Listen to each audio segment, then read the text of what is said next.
Hey guys, it's me Arrow, and today we're going to be doing another C++ tutorial, and this one is based on math, and it's about functions. So what I've decided to do from now on is write all the code out before I do the tutorial, and then explain to you what each part does, and go in depth with each part. Alright, so we have all the basic stuff, but as you've noticed, there's another thing here called include C math. Now what this means is that additionally to just regular coding, we're going to be using math code and certain math language, as you can say. Stuff like square root, multiply, divide, stuff like this. And all combined with that comes types of code and syntax that go along with math, one of them being the square root, which is SQRT. So stuff like that. So include C math whenever you're working with functions. Now let's go on. So double. So what I did, and this is similar to making a variable using an integer, but double just means number. I'm not sure why. But what you do is double and then number one semicolon. So what this basically is saying is we're going to make a number and we're going to call it number one. Then what I did was see out what is your favorite number, or fave number I put, and then end line.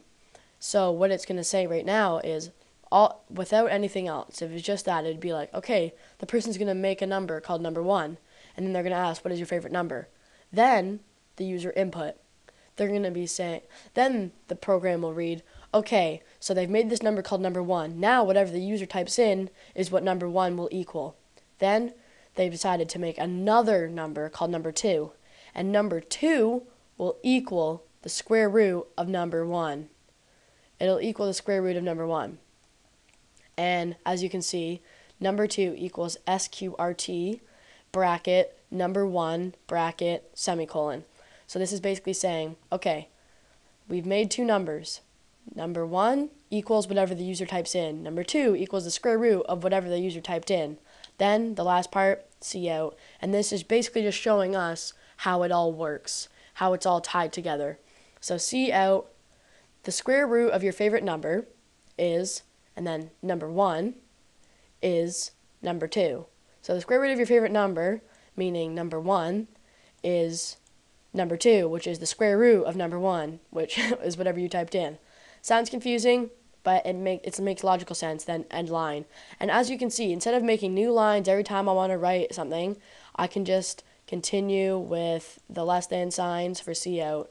So just the square root of your favorite number is, and then two less than signs, number 1, two less than signs is, two less than signs, number 2, two less than signs, and then end line. So it'll all be on the same line. So just to show you guys what it looks like, execute, compile and run, brought up over here. What is your fave number? For the sake of showing square roots, let's do something that will have a decimal. So the square root of 645. Square root of 645 is 25.3969. Done. So that's how you make functions and how you use functions. It's very useful, and well, right now you're probably thinking I have no use for it, but in the future, believe me, stuff like this is useful and is quite cool. I hope you learned a lot, and hope you stay tuned to next tutorial.